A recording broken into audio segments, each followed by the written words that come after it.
Ready? All rise, please. Commissioner Notstein, if you may lead us in a moment of silence, prayer, and the Pledge of Allegiance.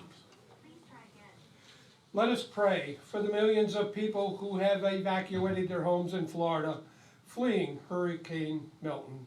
Thousands will not have a home to return to. We pray for the safety of those who were unable to escape or chose to remain in their homes. We pray for the safety of the first responders that are left behind to rescue and save as many as possible. May those affected have the strength to rebuild their lives, homes, and property. Amen. Amen. I pledge allegiance to the flag of the United States of America and to the republic for which it stands, one nation, under God, indivisible, with liberty and justice for all.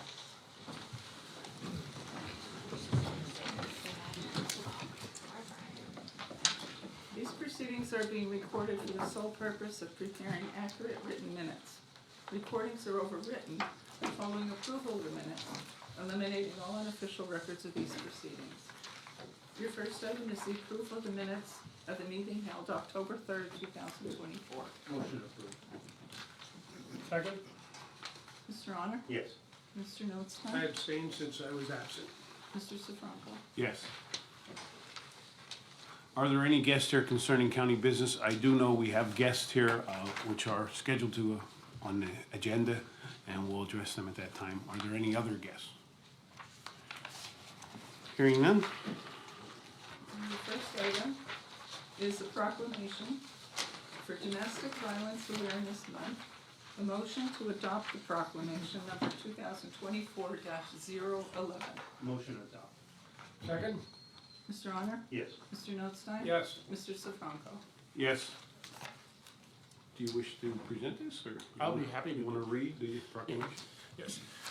Whereas Women's Center was founded by a group of volunteers to assess the needs of area women, provide support in the form of peer counseling, and conduct community education programs about issues of importance to women. And whereas in 1977, the Women's Center Task Force received a Comprehensive Employment and Training Act Special Project grant to develop a full-time domestic violence program. And whereas in April 1978, the task force established the first shelter in northeastern Pennsylvania for battered women and their children. And whereas the task force was incorporated as Domestic Violence Service Center in June 1978. And whereas the first Victims of Crime Act grant was received in 1986 through the Pennsylvania Commission on Crime and Delinquency. And whereas during fiscal year 2000-2001, the task force completed work on a social service protocol to assist human service providers with routine screening of their clients and consumers and appropriate referral of those who are victims. And whereas the purpose of the Domestic Violence Service Center is to work toward the elimination of domestic violence. And whereas this October, the Domestic Violence Service Center will observe 48 years of service to the community. Now, therefore, the Commissioners of Carbon County hereby proclaim October as Domestic Violence Awareness Month and honor and commend the Domestic Violence Service Center for its contribution to the residents of Carbon County, adopted by the Carbon County Board of Commissioners this 10th day of October 2024. And with us today, we have Tammy Rogers, and if you'd like to come up, Tammy, we'll present this.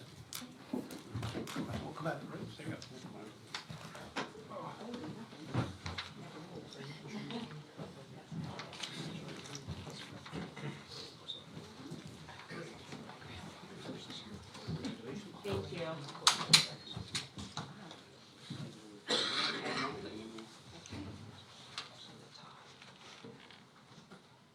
Stop it.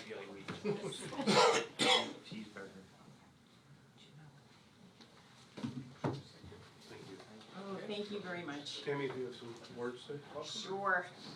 Thank you so much for all of your support in what we do. We have been able to expand our services. We expanded on our building that we have in the Wilkes-Barre area where we can house another 36 people who are, being survivors of domestic violence and their children.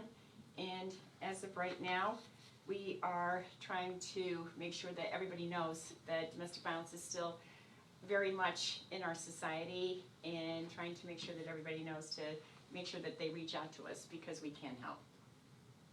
So, Thank you, Amy. well, thank you. Nice seeing you again. Does anyone have any questions? Of course, Amy. In Carbon County, do you have any like statistics here for Carbon County in general? In Carbon County, not off the top of my head. So Go ahead. last year we served 2,000 counseling, we did 2,000 counseling hours to about 200 individuals. We housed 6 individuals in emergency shelter. And we actually have a newer program, it's called the Rapid Rehousing Program, which allows individuals to stay in the Carbon County area, and we will pay up their rent up to 1 year. So we served actually more individuals in that program than we did emergency shelter. It just makes it a little bit easier for them to stay, in a private home with their children, and then they can become self-sufficient after they move out of that program after the year. They can pay the rent on their own. And we served about 12 to 13 individuals in the Rapid Rehousing Program last year. Thank you. And your name? Jen Dotzel, J-E-N-N? Jendotzel. I'm the outreach supervisor. Thank you. Thank you. Thank you again, Ted. Okay, our next item is the Blueprint Community Program, and today we have Abigail Gordiani and others.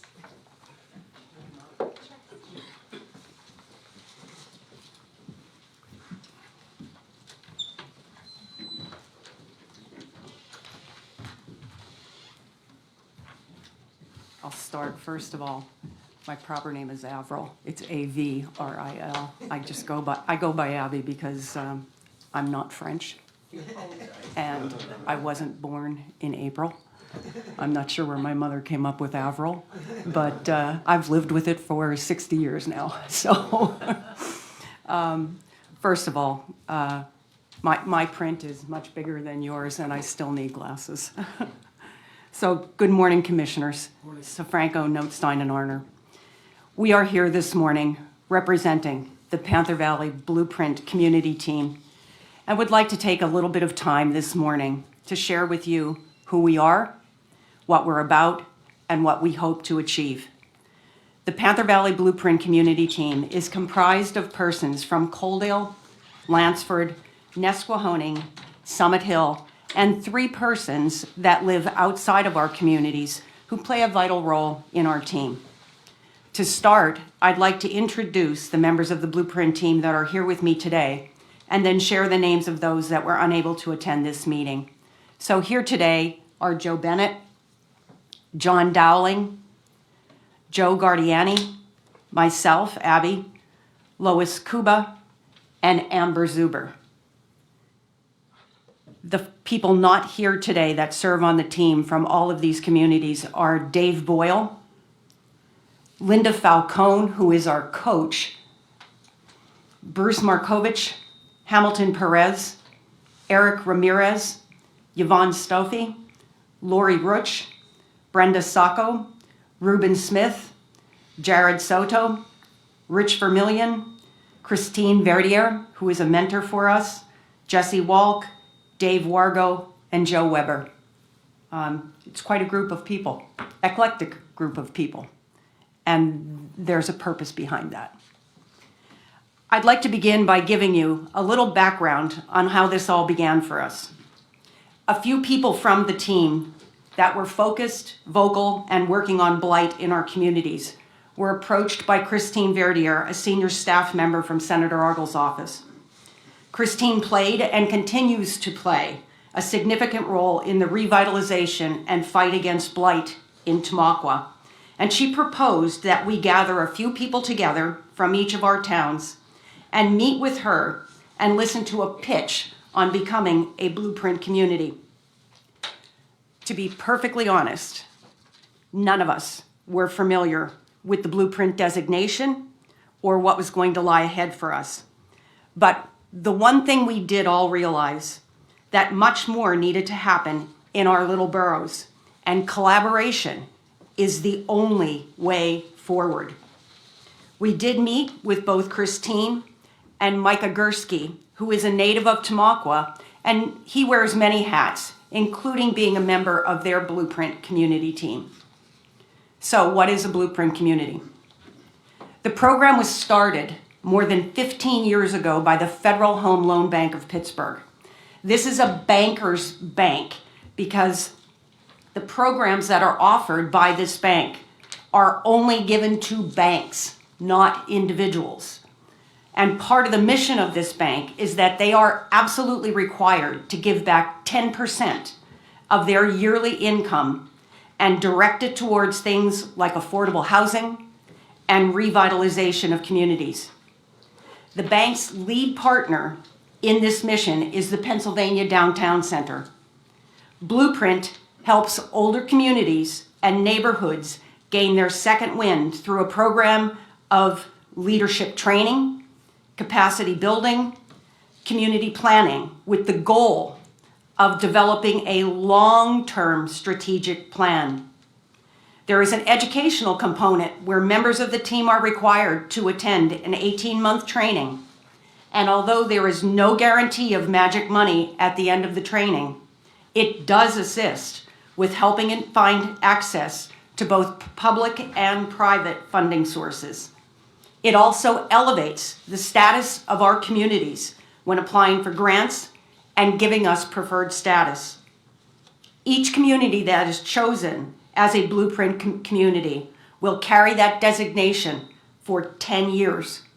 And the opportunity is only available in this portion of Pennsylvania every 15 to 18 years. It was now or never for us. Each of our towns were too small to apply for this designation alone. But if we joined together under the umbrella of the Panther Valley, we were not only eligible, but we were unique. Never before had they selected a group of boroughs that had joined together and applied as a community.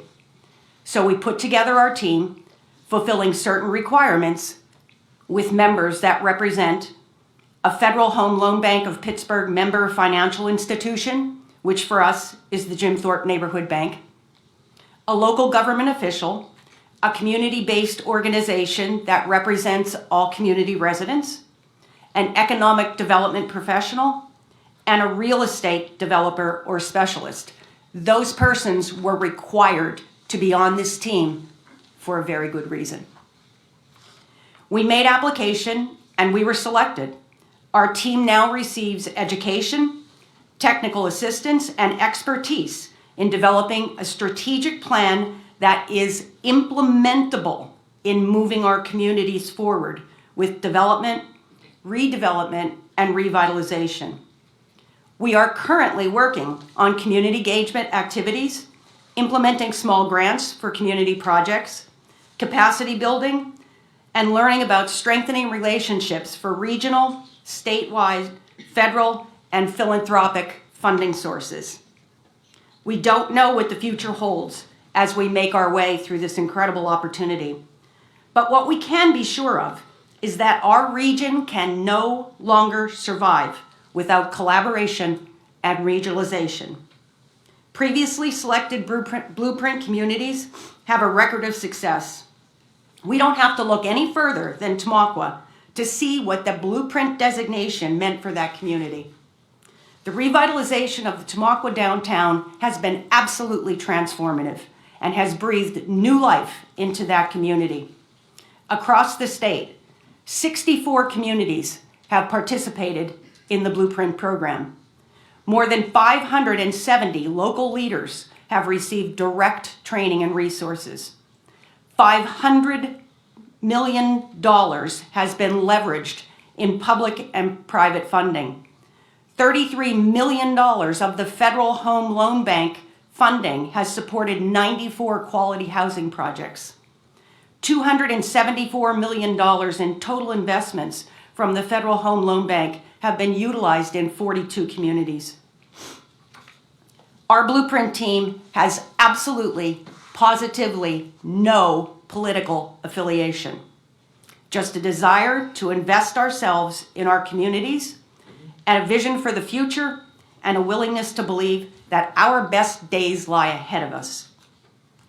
We are proud to be the Panther Valley Blueprint Community Team, and we carry this designation and hope that you are proud as well, and that you will support us in our efforts as we move forward to formulate an implementable revitalization program.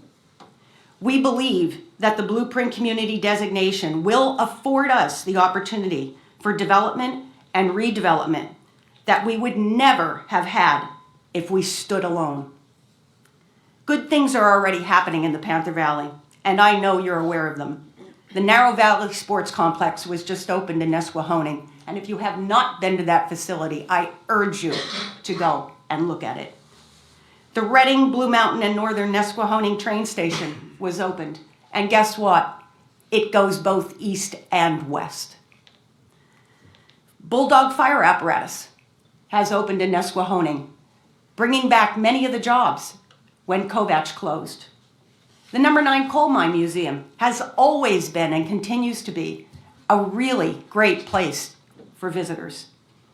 The transformation of the St. Michael's Church in Lansford into an event center and a short-term vacation rental. Again, if you have not seen it, and that's a local entrepreneur that has just changed this place unbelievably. The complete renovation and reopening of the Roxy Theater in Coaldale. The allocation of grant money for an interactive museum being planned in Summit Hill. The opportunity that our current governor sees for continuing Act 52 of 2013, a program called CRIZ, City Revitalization and Improvement Zones, where an area of up to 130 acres generates economic development and job creation by having state and local taxes collected within the CRIZ returned to the area to spur new growth, revive downtowns, and can be used for economic development. It's one of the things we're thinking about. We're not ready for the CRIZ yet, but we will be. We realize the work that lies ahead for us, and we welcome the challenge. The plan we implement will address the immediate and long-term needs of our community. We believe that our Blueprint Community designation gives us the ability to make a difference for the Panther Valley, breathing new life, hope, and opportunity to our region. And if I may pass the baton here for a moment to John Dowling. It's always good to have people with so many different skills on your team. I'm not techie, so I'm going to ask John to please come up and talk about the different things that we're doing with social media, which I'm not good at. Thank you.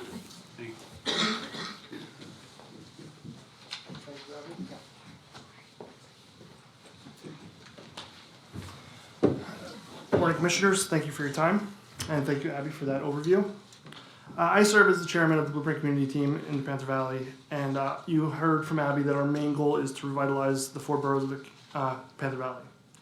To set these goals for the revitalization plan, we must identify the key factors and issues that are harming our communities. Keeping that in mind, we set out to engage the communities to ensure that the issues that we identify as a group match up with the public's perception of what is wrong and what needs to be addressed in the valley. At first, we attended community engagements like the Hootenanny in Summit Hill, National Night Outs in Coaldale and Nesquehoning, armed with a brief elevator pitch and willing members of the team to gather information about the community perception from both residents and visitors of the Panther Valley. This initial approach worked well, but we realized we needed a more efficient way to gather and process data. With that, we created a brief survey with a few key questions and now distribute handouts, which I have some here for you guys then. Handouts with information about our group as well as a QR code to that survey that we started online. Sorry, bear with me. We also launched a Facebook page to disseminate information and gather feedback from the community, and we are currently working to have a website developed for people of the community that aren't on Facebook. Like I said, I have some handouts if you guys wanted to at some point read through them, and we have the QR code in the bottom left that you can scan. We want feedback from people that are not part of the Panther Valley because we want a fuller picture of the perception of the valley. And once again, thank you for your time. I think we're going to do well. We have a a great group of passionate people, and it's a lot of hard work, but we'll get there. Thank you. Thank you. Thank you. Does anyone have any questions? Just a moment, Commissioner, we want to introduce Justine Truckless. Justine just got to our meeting a little bit late. Justine is kind of our anchor at the Pennsylvania Downtown Center, and she helps direct the bi-monthly training sessions that the representatives team goes to. We're at session number 4. We'll be visiting the community of Easton for that training session, and we look forward to graduation next November. Very good. Well, on behalf of the Board of Commissioners, we thank you for all the hard work you've already completed, and we wish you well in your future endeavors, obviously, as you go down this path, and do know that we do support you in revitalizing the Panther Valley area. I applaud all of you for your efforts and your positivity in making this project work, making it happen. And it's because of people like you that it does happen. It might take a while, but it can and will happen. I applaud you for that. And I do have one question. Since you went together, does that affect your funding source? Does that increase the amount of funds you would have available to help you with your projects?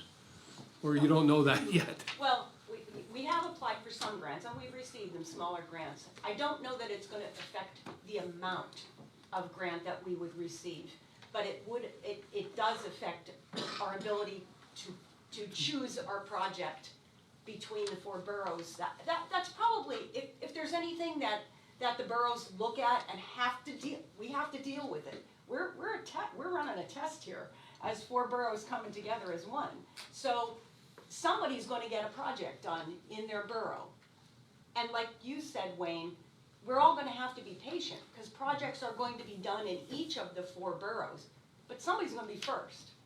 And that's where it's different than other boroughs who have had things, who have applied and received this. Tamaqua is a single community, so they can choose their project and put all of that money into that project, that they receive. In our case, we're probably going to end up doing the same thing. We're going to, when we get to the point where we have our plan established, we're going to prioritize that plan. What needs to happen first? What's our biggest, goal that we need to set? And apply for that money, go after that money, hopefully get that money, and do that project. In the meantime, though, we were also warned, keep your eye out for what comes on either side, because while you're working on that one, and you know this, things pop up all over the place, and you can't be blind to that. So we could be working on a number of projects at the same time. To go back and answer your question, I don't think it's going to affect the dollars, because we're one community. That's how we look at ourselves. We're one community going after the pot. But I would hope the state or the program would look at as 4 communities working together to help increase that pot somewhat. Right. And that's what I was looking for. Yeah. Will it help you? I know it'll certainly help the Panther Valley area all the way around, no matter what. And it won't just be federal and state money. We're looking for philanthropic folks. We're looking for private donors, and we know we have them. We know we have them. It's getting people on board and having them have the same belief that we have, that our better days are ahead. We're gonna move forward. Yeah, and I think being together is gonna help us out. I would look at it, if I was the state and giving grants, if there's a town that's within the area, and there's ones that surround them are not doing anything, that's probably gonna inhibit your grants. You probably won't be able to get grants. But I think with the whole area, hopefully they look at it that this is a whole area that we wanna, bring back to life. And honestly, all the sessions we're going to, the 18 months of training, it's exhausting, and they're not doing it for nothing. They're really developing leadership skills in all of us, in learning how to look for that money, you know, get your plan written, use it wisely, and continue on. I don't know, anybody else? Yeah, just in terms of the CRIS application alone, or that designation, Wayne, none of the 4 boroughs individually would be able to apply for that simply because of the population numbers, the threshold to get to be able to apply. But 2 or 3 communities together would be able to do that, and the new legislation allows for a multi municipality application. So that is something definitely we need to prepare ourselves for and move forward on. Okay. Very good, thank you. Best of luck. Move on.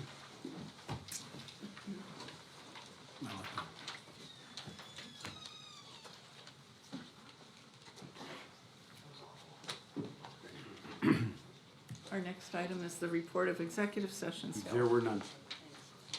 Department reports, the budget transfers. Motion approved. Second? Mr. Honor? Yes. Mr. Notstein? Yes. Mr. Sifranco? Yes. The supplemental appropriations. Motion approved. Second? Mr. Honor? Yes. Mr. Notstein? Yes. Mr. Sifranco? Yes. Expenditures.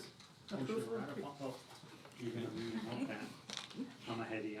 okay, approval of payroll check numbers 76259 through 76277, and direct deposit check numbers 6069216 through 6069647 for the payroll paid through the payroll fund checking account for all county funds totaling $701,855.28.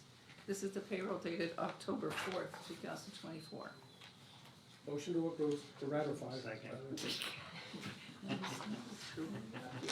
Mr. Honor? Yes. Mr. Notstein? Yes. Mr. Sifranco? Yes.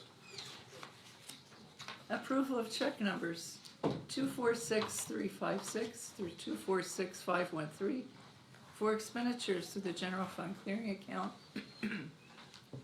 totaling $1,014,266.75. Motion approved. Second? Mr. Honor? Yes. Mr. Notstein? Yes. Mr. Sifranco? Yes.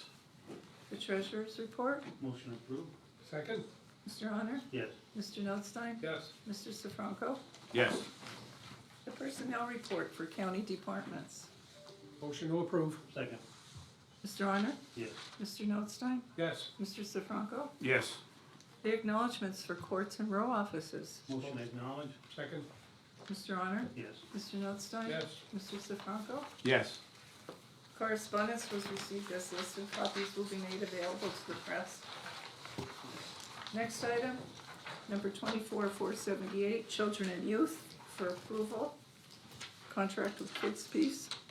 Motion approved next week. Second? Mr. Honor? Yes. Mr. Notstein? Yes. Mr. Sifranco? Yes. Item number 24479, Emergency Management Volunteer Deputy Assignments. Motion approved. Second? Mr. Honor? Yes. Mr. Notstein? Yes. Mr. Sifranco? Yes.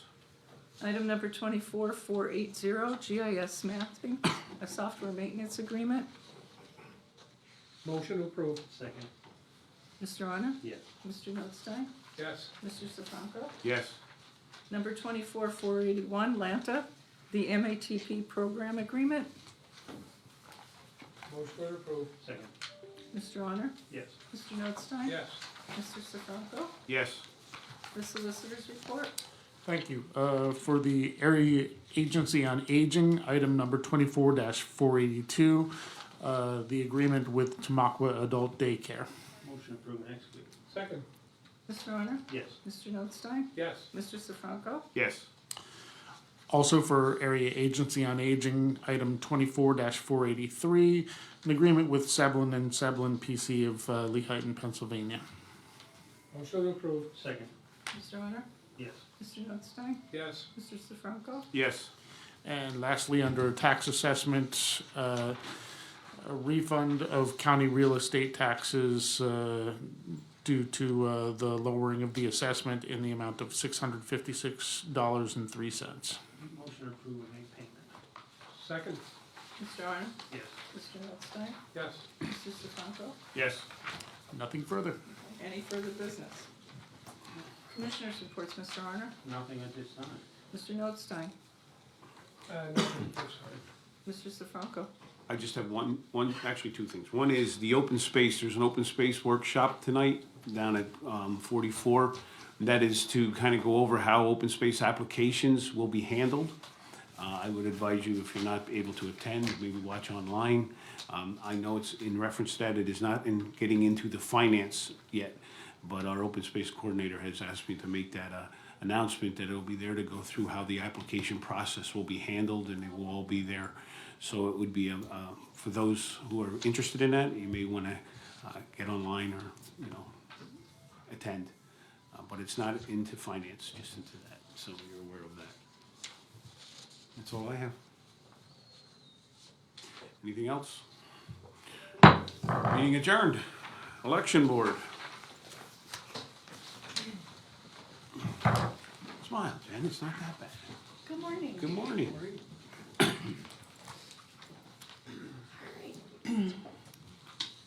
Approval of the minutes from the election board meeting held September 12th, 2024. Second?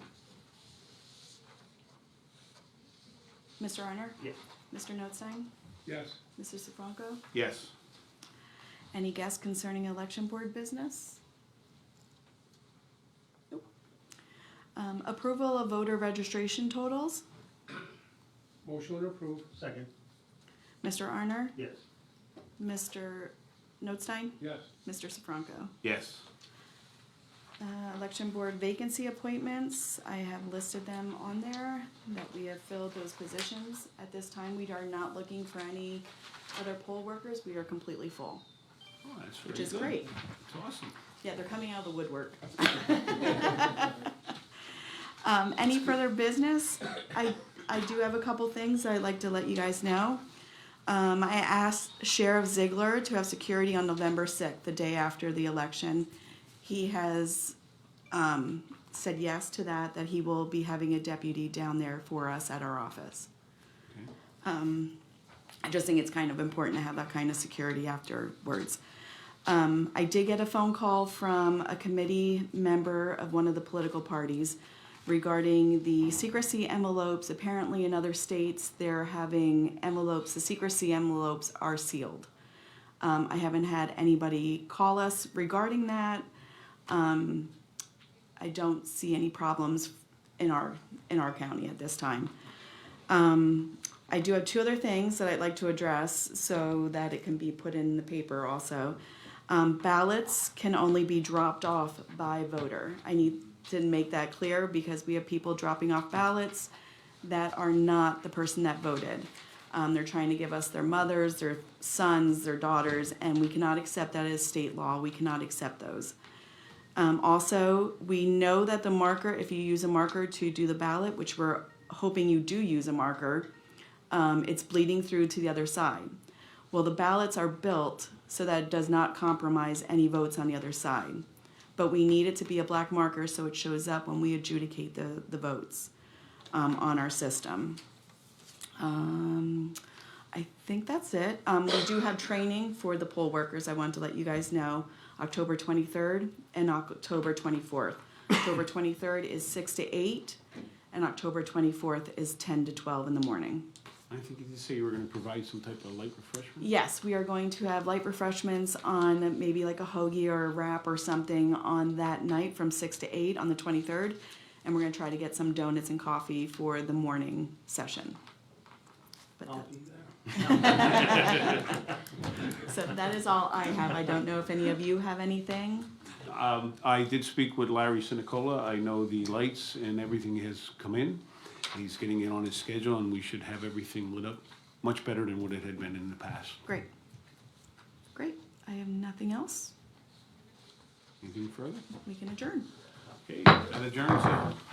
Thank you. All right. To the back. Any questions? Rachel? When are the lights going in? Excuse me? When are the lights going in? Probably this week, I think. Next week, I think. Yeah, they just They'll got, try to get them in next week. yeah, they just got them They're busy with other courthouse projects, with the renovations, et cetera, trying to get rooms ready for movement, so they're busy. And I guess, can you kind of talk about why they're going in, like what brought this on? Well, there was some concerns brought to us by the election director that the parking lot was dark when people were delivering their ballots at night and all of that. Not to mention it's dark normally and it needed to be lit up much better. So we've come up with a way that we think we can make it much safer, and it will add some lighting around there, especially with, you know, the election being so, how should I say? Controversial at times, maybe. That's Rockies, but it can get that way, and it would be best to have the lighting there. And our election workers do need to be safe coming into the building.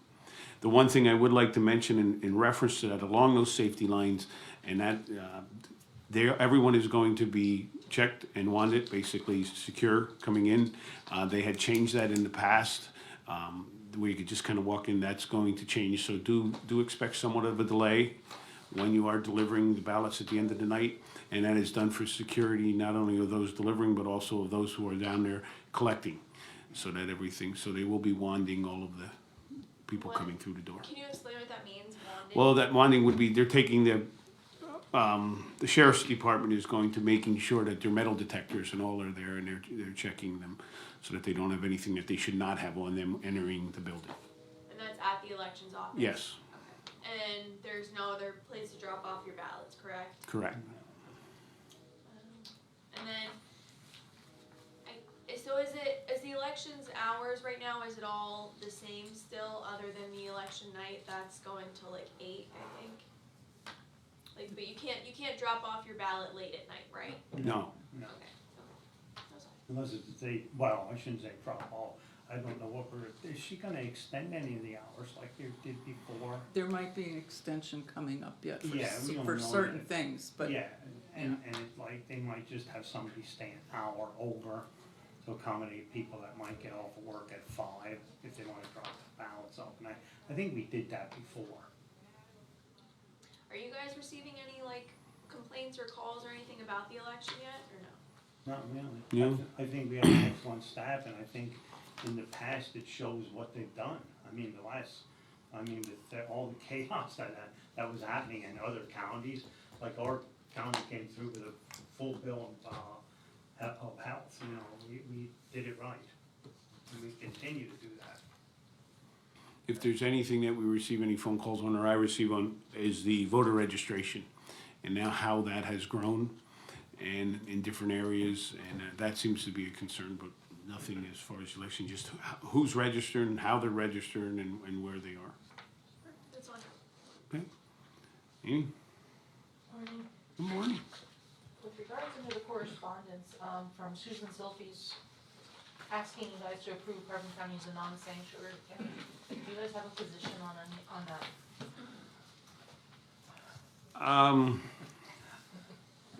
Sometimes if you don't draw attention, it's better than drawing attention, I should say. While I agree with some of those statements, I don't agree with all of them. And I think we find that if you push an issue out, it becomes an issue. Sometimes if you just kind of, I think the commissioners at this time are staying on the low key with that. And then just one other thing I have in regards to the open space workshop. What time was that at again? 6:30? I think it's 6:30. What building did you say? 44, so the election office would be where it's at. That's all I have then, thank you. Thank you. Anything further? Everyone enjoy your weekends. See you again next week.